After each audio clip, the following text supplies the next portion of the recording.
63 no parece gran cosa, la verdad. No es un hito. No es un número redondo. Solo suena cansado. Pasé la mañana como siempre. Café solo, el crucigrama, el crujido del columpio del porche bajo mí y la vista de un césped que se negaba a mantenerse verde por mucho que lo regara. Todo era tranquilidad, comodidad, esa soledad a la que me he acostumbrado desde entonces. Ese dejó de hablarme. Entonces llamaron a la puerta.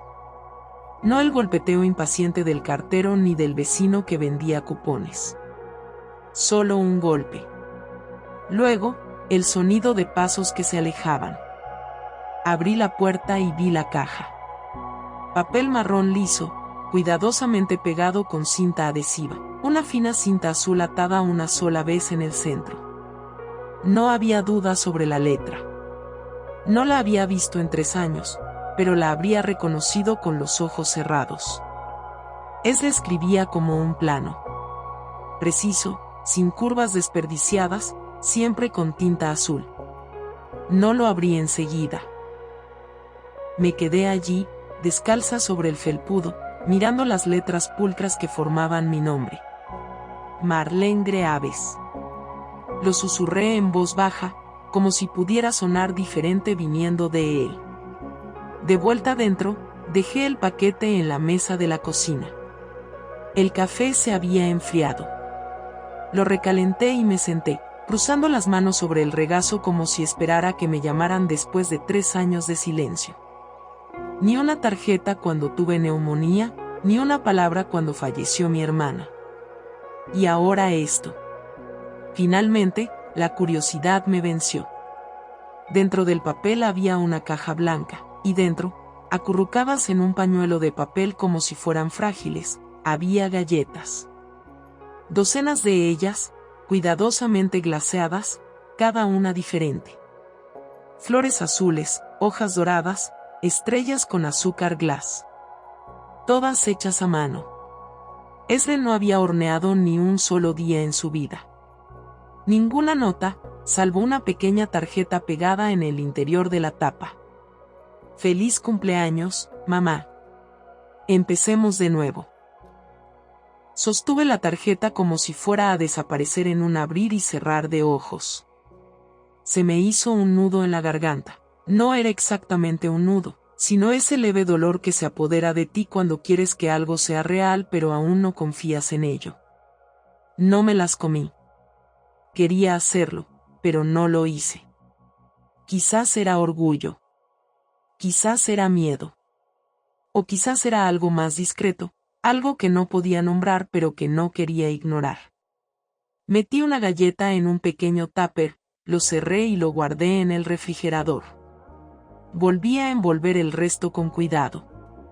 Ruth Lanford vivía a solo 15 minutos, la suegra de Ezra. Siempre había sido buena conmigo, sobre todo cuando Ezra se distanciaba. Pensé que si alguien se merecía algo dulce, era ella, y me parecía más fácil regalarlos que preguntarme qué significaban. Esa tarde fui en coche. El sol estaba lo suficientemente bajo como para proyectar esa suave luz naranja sobre los árboles, y sus campanillas de viento ya danzaban. Le entregué la caja con una sonrisa, ignorando sus protestas. Más tarde, en casa, me quedé en la puerta, mirando el espacio vacío en la mesa donde había estado el paquete, e intenté no sentirme aliviada de que ya no estuviera. A la mañana siguiente, justo cuando estaba sirviendo café, sonó el teléfono. Estaba a mitad de servir mi segunda taza de café cuando sonó. El sonido me sobresaltó.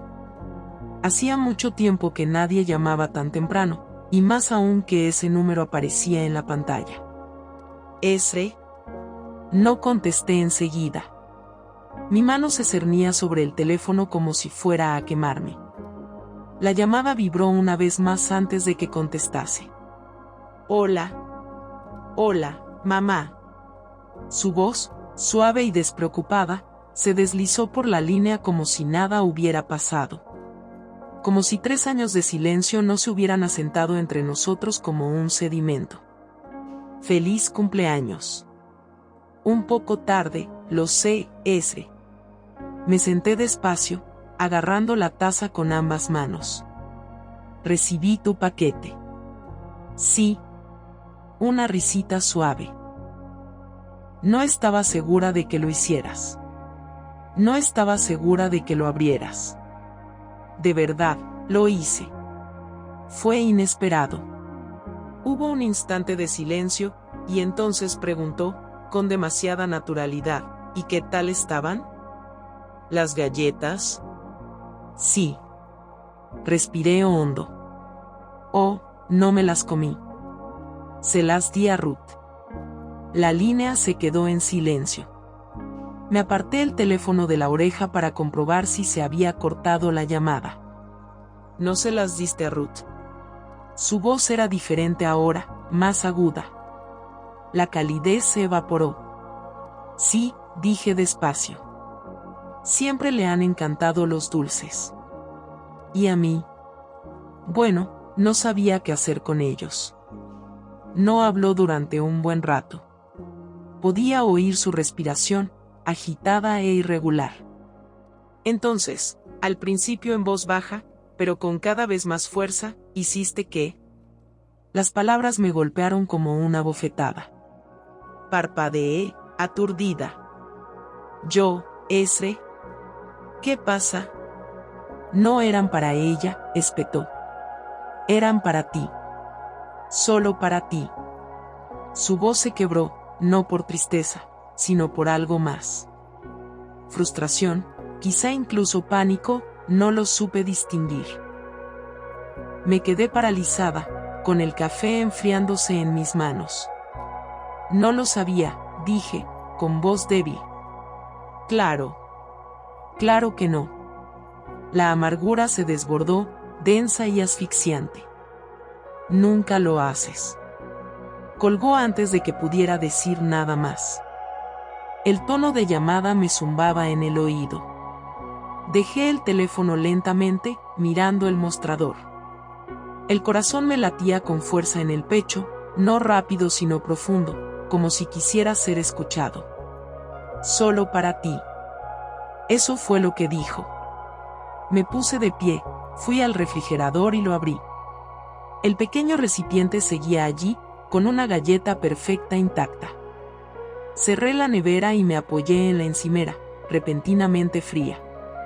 Fue entonces cuando sonó el otro teléfono. El fijo del pasillo. Casi nadie lo usaba ya. Caminé hacia él, con el miedo ya extendiéndose. El fijo crepitó al descolgarlo, como si el auricular hubiera olvidado cómo transmitir la voz. Marlene. Era Lila. ¿La esposa de ese? Sí.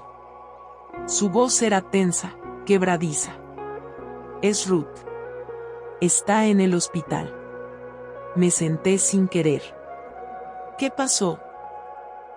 Se desplomó esta mañana, vomitando, desorientada. Pensé que era gripe, pero empeoró. No podía mantenerse en pie. Estaba confundida. En urgencias dicen que no han encontrado nada definitivo. Ahora le están haciendo pruebas. Se me secó la boca. ¿Comió algo inusual? Una pausa. Mencionó galletas. Dijo que las trajiste. Lo hice. Le di la caja que me había enviado ese. Lila no habló. Oía ruidos de hospital de fondo. Monitores, tacones sobre baldosas, un carrito chirriando por el pasillo. ¿Crees que podrían haberla enfermado?, preguntó finalmente. Tragué saliva. No lo sé. Yo tampoco necesitaba nada. Otro silencio. Si se te ocurre algo, lo que sea, me lo dirás. Sí, susurré. Por supuesto. Colgamos y me quedé allí sentada, en la penumbra, mirando la pared. El sol de la tarde se había desvanecido y dejaba la sala en una neblina opaca. No encendí las luces. No me moví durante un buen rato. Más tarde, al anochecer, Entré en la cocina con el instinto errático de quien busca orden. Empecé a limpiar, a secar las superficies, a doblar las toallas que no hacía falta. Abrí la papelera para vaciarla y vi algo cerca del fondo. Una botellita de plástico transparente, como las que traen las vitaminas. Sin etiqueta, solo un tenue anillo de polvo blanco pegado a la pared interior. La cogí, dándole vueltas. No era mía. No la había visto antes. El tapón seguía bien cerrado. Abrí la nevera. La galleta seguía allí, guardada en su pequeño recipiente como si hubiera estado esperando este momento. Me temblaban las manos al sacarla. Ni siquiera recordaba por qué la había guardado. Algo dulce para después. Un pequeño detalle para mí. Ahora no podía mirarla sin sentir náuseas. Llevé la galleta y la botella vacía al estudio y las puse sobre el escritorio. La luz de la lámpara hacía brillar ligeramente los cristales de azúcar. Me senté y junté las manos, mirándolas como si fueran a parpadear primero. ¿Era yo el objetivo? ¿Estaba destinado a mí? Las preguntas flotaban allí, demasiado grandes para tocarlas. Más tarde, justo antes de acostarme, llamé al laboratorio donde trabajaba Ginelle Moro. Me debía un favor. No dije mucho, solo que necesitaba que analizaran algo discretamente. Dijo que podía verme por la mañana. Colgué el teléfono y me quedé un buen rato en medio de la habitación antes de apagar la luz. En el silencio, aún podía oír la voz de Ezra en mi cabeza. ¿Qué hiciste? La galleta se quedó en la nevera esa noche. Y el miedo también. El laboratorio estaba escondido detrás de un complejo de consultorios médicos a las afueras del pueblo, el tipo de lugar que uno no notaría a menos que lo estuviera buscando. Janelle salió a recibirme en el aparcamiento. Su bata estaba demasiado almidonada para lo temprano que era. No hizo muchas preguntas, solo levantó una ceja cuando le entregué el recipiente. ¿De este tipo de favor me arrepentiré?, preguntó con ligereza. Intenté sonreír, pero no pude articular palabra. Dime qué hay dentro. Asintió y desapareció por la puerta lateral. Me quedé sentado en el coche con el motor en marcha y la radio apagada. Tenía las manos frías. No me marché. No podía. Los recuerdos se colaban como agua bajo la puerta. Ezra a los 8 años, doblando servilletas en la mesa con una precisión geométrica impecable. Ezra a los 10, haciendo un berrinche cuando reordené la despensa por colores en lugar de por tamaños. Ezra a los 12, negándose a hablarme durante una semana entera después de que olvidé usar la marca correcta de ketchup en su sándwich. Por aquel entonces, lo llamaba peculiaridades.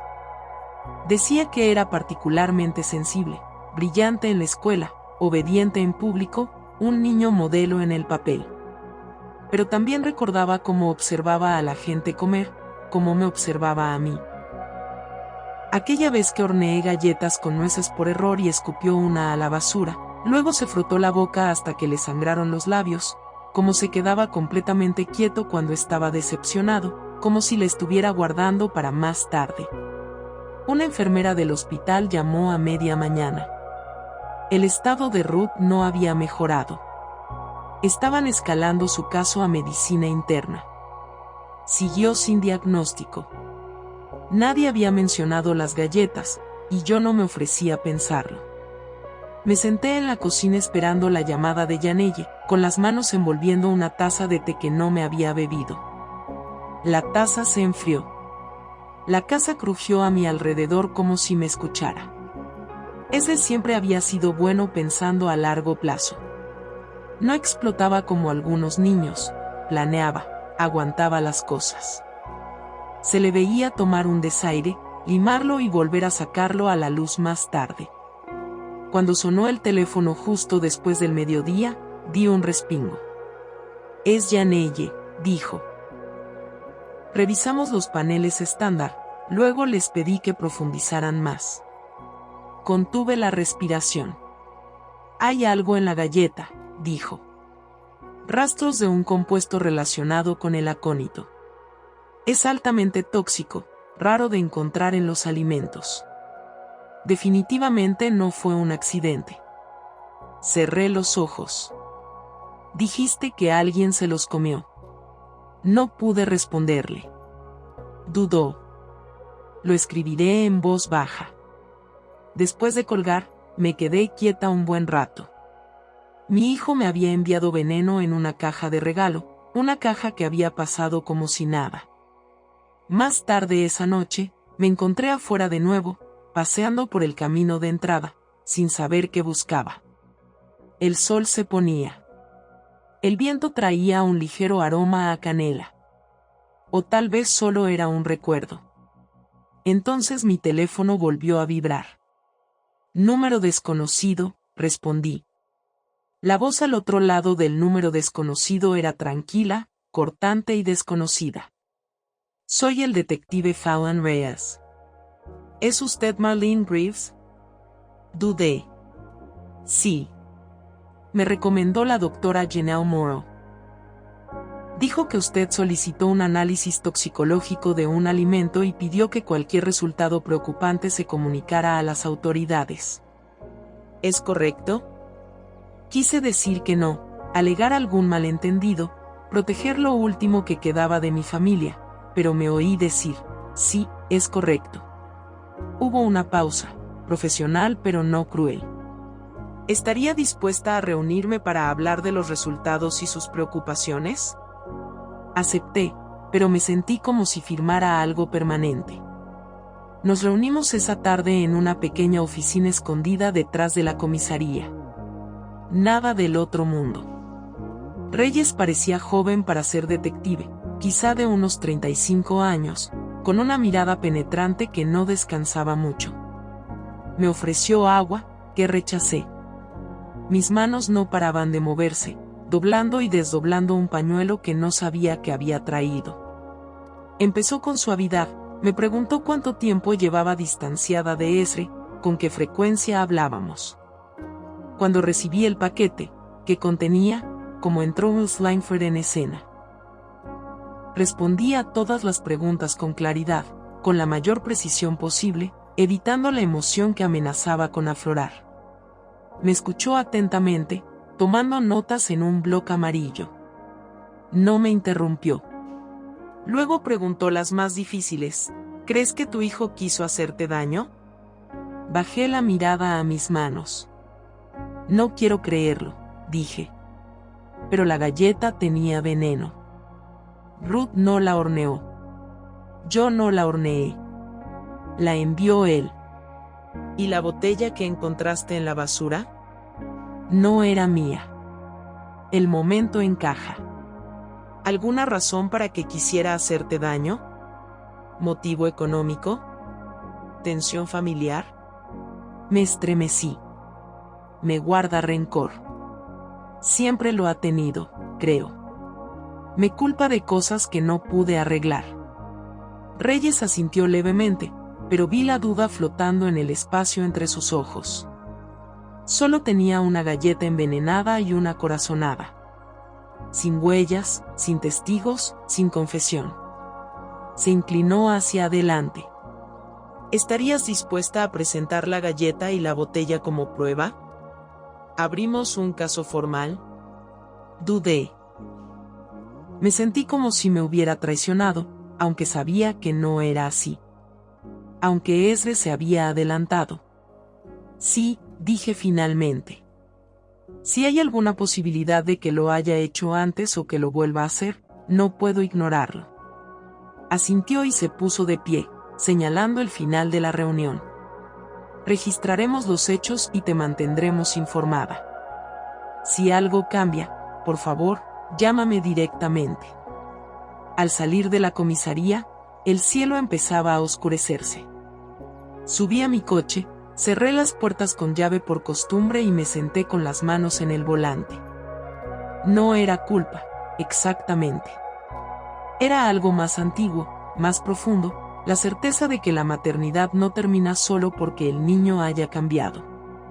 La parte de mí que una vez preparó los almuerzos escolares de Esre ahora permanecía en silencio y aturdida, intentando comprender cómo el niño que crié se convirtió en el hombre que me envió una caja de veneno envuelta en cinta.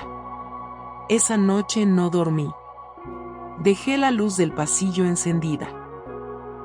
Cada ruido de la casa me obligaba a levantarme y escuchar. Por la mañana, había decidido que si no quería que supiera de lo que era capaz, debería haber sido más cuidadoso. Iría a verlo no como su madre, sino como la mujer que subestimaba, y llevaría una grabadora. Ese abrió la puerta con una sonrisa forzada, de esas que no le llegaban a los ojos. Se veía más delgado de lo que recordaba, como si algo dentro de él se hubiera estado vaciando lentamente. «Mamá», dijo, haciéndose a un lado. «¡Qué sorpresa!». Forcé una sonrisa. Me enteré de lo de Ruth. Quería ver cómo estaba. Asintió, haciéndome un gesto para que entrara. Sigue en el lilas de St. Luke con ella. ¿Creen que es algún tipo de virus? Asentí como si lo creyera. El teléfono en el bolsillo de mi abrigo ya estaba grabando. Su cocina estaba impecable como siempre, un lugar donde todo tenía su lugar, hasta el ángulo del taco de cuchillos. Mantuve un tono ligero. Siento no haber podido hablar más el otro día, dije. Las galletas estaban deliciosas. Ese arqueó una ceja. ¿De verdad? Observé su rostro. No las probé. La verdad es que Ruth estaba encantada. Dijo que el que tenía forma de estrella era su favorito. Ahí estaba, el destello, apenas una pausa, pero suficiente. Entrecerró los ojos un instante y su voz se suavizó. Ruth eligió las estrellas. No había dicho qué forma comía, solo que le gustaba una. Sí, dije. Lentamente, lo mencionó.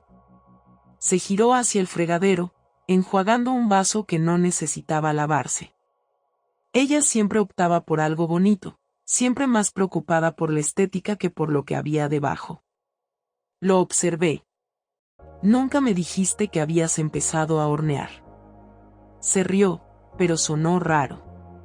Un nuevo pasatiempo. Buena manera de relajarse. ¿Dónde aprendiste a usar el acónito? Se quedó paralizado, no visiblemente, no dramáticamente, pero algo se movió en su columna, una quietud que me dijo que estaba decidiendo cómo reaccionar. No sé qué es eso, dijo demasiado rápido. El doctor Morrow sí. Se giró, con el vaso aún en la mano. Fuiste a ver a Janelle. Ella hizo la prueba. Estaba en la galleta. Esre, no sé qué crees que haces, dijo, dejando el vaso con cuidado, pero acusaciones como esa no terminan bien, sobre todo sin pruebas. Creo que ya me has dado suficiente, dije en voz baja. Cometiste un desliz. Me miró fijamente un buen rato. Su rostro no se movió, pero algo en sus ojos sí, un destello de cálculo. Siempre me has malinterpretado, dijo. No, dije. Creo que por fin te entiendo del todo. Cogí mi bolso, con la mano firme. El corazón me latía tan fuerte que estaba segura de que podía oírlo. Al girarme para irme, mi mirada se posó en el mostrador que tenía detrás. Allí, parcialmente tapada por un paño de cocina, había otra botellita, idéntica a la que había encontrado en la basura. Ese notó mi mirada. Se movió para bloquear el mostrador con indiferencia, como si se estirara. Debería irme, dije. Ya te he quitado bastante tiempo. Saluda a Ruth de mi parte, dijo con voz suave. Otra vez. Salí al aire frío, con todos los nervios de mi cuerpo alerta. El teléfono en el bolsillo de mi abrigo seguía sonando. No lo apagué hasta que volví a mi coche, con las puertas cerradas y el motor en marcha. Le envié el audio a la detective Reyes antes de poder cambiar de opinión, y luego conduje directo a St. Luke's. Ruth seguía inconsciente. Lila se sentó a su lado, con los ojos abiertos. Le conté todo lo que tenía que decir. Para cuando me fui, el sol se había puesto y el cielo estaba denso. Esa noche dormí en el sofá con la luz del pasillo encendida, junto al teléfono. No cerré los ojos más de unos minutos seguidos. Cuando por fin sonó a las 3:17 de la mañana, no me inmuté. La detective Reyes llamó justo después del amanecer. El audio fue suficiente. Junto con los resultados de toxicología en el informe médico de Ruth, les dio la orden que necesitaban. A ese lo llevaron antes del mediodía, tranquilo, sereno, como si lo hubiera ensayado. No quedaba nada más que decir. Ruth despertó lentamente durante los siguientes días, confundida, luego agradecida, luego en silencio. Me senté con ella cuando Lila no podía. No me pidió detalles, y yo no se los ofrecí. Una tarde le tomé la mano y le dije, lo siento. La apretó una vez. Fue suficiente. Lila lloró en mi cocina más tarde esa semana. Dijo que debería haber sabido que Ezra se había distanciado. Extraño. Había encontrado anotaciones extrañas en los frascos de plantas secas de su diario que no reconoció. Pensó que solo estaba lidiando con lo que ella desconocía. Resulta que Ezra había estado escribiendo con un nombre falso en oscuros foros de herbolarios durante años. Descripciones de extracciones, dosis, interacciones. Tono académico, escalofriante en retrospectiva. Parte de la terminología coincidía exactamente con lo encontrado en el análisis de sangre de Ruth. Todo se reducía a una sola decisión. Una galleta que no me había comido. Saqué el recipiente del refrigerador una tranquila mañana de martes. La galleta seguía intacta, aunque el glaseado se había apagado. El detective Reyes me había dado una bolsa de prueba sellada el día que arrestaron a Ezra, por si quería guardarla. No por venganza, dijo, sino para mayor claridad. Metí la galleta en la bolsa y cerré el sello. La sentí más pesada de lo debido. Esa noche saqué una pequeña caja ignífuga del armario del pasillo y metí la galleta dentro. Junto a ella, puse la tarjeta del paquete. Feliz cumpleaños, mamá.